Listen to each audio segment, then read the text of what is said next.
Национальному телеканалу Ингушетии исполнилось 8 лет. За эти годы наша компания выпустила в эфир несколько сотен телепроектов, новостные программы, интервью с интересными людьми, прямые включения с массовых мероприятий и тематические обозрения. Несмотря на сравнительно небольшой срок вещания, телеканал занимает лидирующие места на различных конкурсах СМИ. О работе наших коллег расскажет Диана Дударова.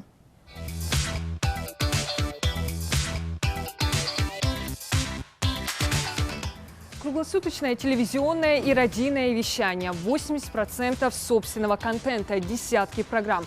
Вот уже 8 лет первая, единственная национальная телекомпания республики продолжает вещать 24/7. За эти годы шаг за шагом удалось существенно наладить бесперебойную работу ТВ. И за каждой минутой эфира стоит кропотливый труд десятка людей.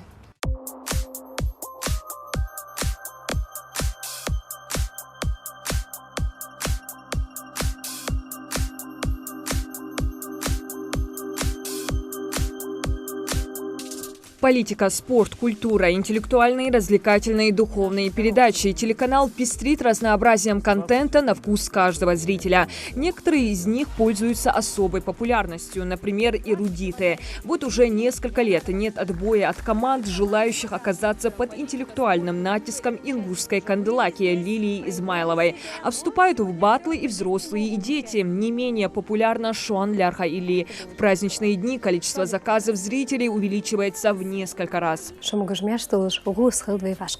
Также большой популярностью пользуются религиозные программы. Сегодня мы находимся на той стадии, когда нашего собственного контента стало больше. То есть мы больше производим. Конечно, это все-таки огромные усилия наших коллег, наших корреспондентов, редакторов. Это их идеи, это их ревение. Мы в данном случае можем только направлять, где-то подсказывать, где-то помогать. Вот уже несколько лет востребованной остается общественно-политическая программа «Главное». В ней затрагиваются самые актуальные проблемы населения. В прямом эфире у зрителей есть возможность позвонить прямо в студию и задать интересующий вопрос. Правда, нелегко приходится ведущим, когда гость в студии затрудняется ответить. Любой человек, который дозванивается, он может застать врасплох того, кто сидит в студии. То есть человек не осведомлен, не подготовлен. Но в этот момент, наверное, приходится как-то импровизировать и говорить: давайте вот мы выясним эту ситуацию, узнаем, оставьте свои контакты, с вами свяжутся и так далее. Всякое бывает. Технические возможности телеканала с каждым годом совершенствуются. Большинство значимых событий региона НТРК Ингушетия освещает в прямом эфире. А совсем недавно в режиме реального времени транслировали встречу участников Олимпиады в Токио Мусы Магушкова и Мусы Евлоева. Подключались одновременно с разных локаций. Пока одна команда находилась у трапа самолета, вторая ожидала кортеж со спортсменами по дороге в Магасе. Всем, кому не повезло оказаться на месте встречи, удалось наблюдать за всей дорогой от пункта А до Б. И все благодаря колоссальному труду людей, которые остаются за кадром. Операторы, режиссеры и инженеры. И в снег, и в зной приходится настраивать технику, прокладывать бесконечные провода и делать все, чтобы эфир не сорвался.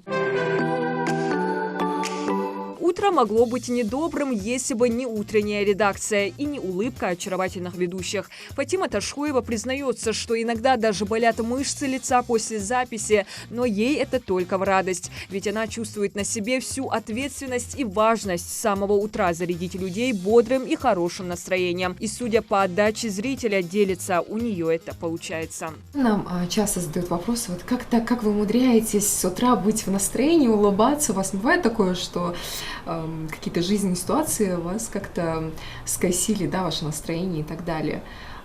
Не знаю, у меня такого не было. Вот я прихожу в студию, и все уходит. Я знаю, что мне нужно отработать. Я не могу выложиться на эфире на 40 или 80%. Я выкладываюсь на все 100. Ну и, конечно же, приоритетной, в принципе, как и у любого ТВ, остается информационная редакция. Здравствуйте, это новости 24. Новости 24 выходят в режиме реального времени. Каждую субботу транслируют северокавказские новости. По воскресеньям подводят итоги недели. Узнать о главных событиях в регионе теперь могут и иностранные зрители. Благодаря ведущей Дали Аскановой впервые в этом году на НТРК заговорили на английском. Hi and welcome. This is News 24, and again we are going to talk about the main events of this past week. Зритель видит только ведущих, в то время как за кадром находятся режиссеры, монтажеры, титровальщики, звуковики, ассистенты, операторы. У новостного отдела никогда нет ни праздников, ни выходных.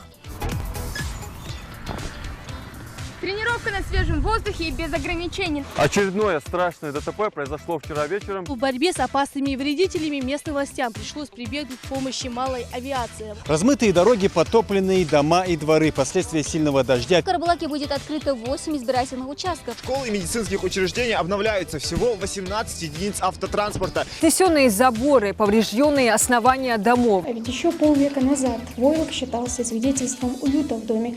Корреспонденты могут отправиться на выезд в любое время дня и ночи. Время на написание текста и монтаж сюжета ограничено. Работать должны в темпе. Главное, чтобы не было эмоционального выгорания, потому что стрессов бывает очень много. Как на выезде, так и здесь на работе, в отделе, в монтажке. То есть случаи бывают непредсказуемые.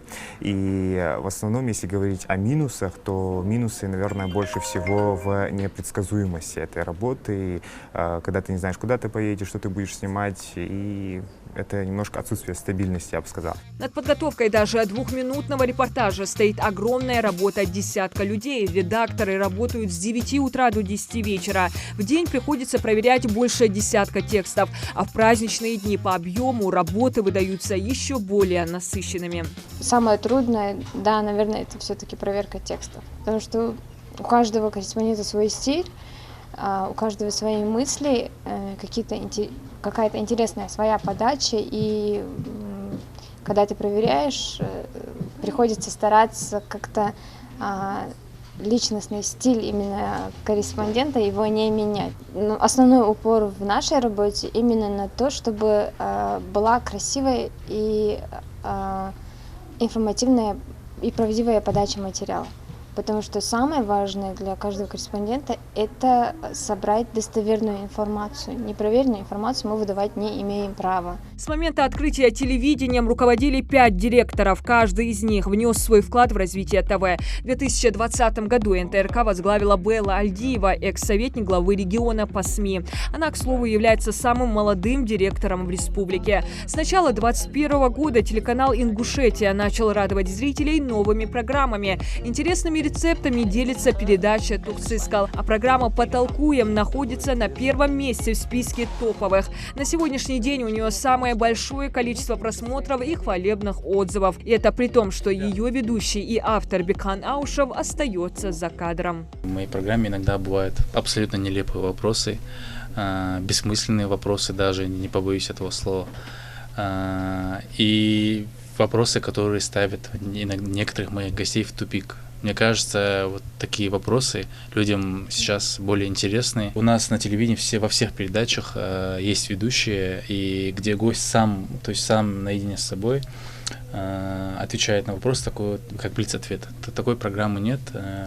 Это лайтовая передача, я посчитал, что там ведущий в принципе не нужен. То есть это современный формат, поэтому посчитал, что там ведущий не нужен. А даже если бы он и нужен, там был вести в кадре, работать в кадре, это вообще не мое максимум, что я могу, это интервью синхронно дать. Радиотелекомпании более 10 часов вещают в прямом эфире каждый день, как на русском, так и ингушском языках. Радищики национального готовят интересные материалы как для молодежи, так и для старшего поколения. В день выходят 5 интерактивов, где люди из разных регионов могут задавать интересующие их вопросы. Так что настраивайте приемники на 88,8 FM. Несмотря на такой сравнительно небольшой срок работы, компания не раз занимала лидирующие места на различных конкурсах СМИ. Часто телевизионщики проходят курсы повышения квалификации. На сегодняшний день одна из главных задач – создать больше контента на ингушском. В связи с этим работники национального намерены особый акцент делать на родной язык и культуру. Ну и, конечно, продолжать радовать своих зрителей. Желаю всем вдохновения и стимула работать дальше. Желаю им не останавливаться на достигнутом. Любить свою профессию, конечно, в первую очередь. И чтобы вас люди в этой профессии любили. Диана Дударова, Рамзан Зурабов, Новости 24.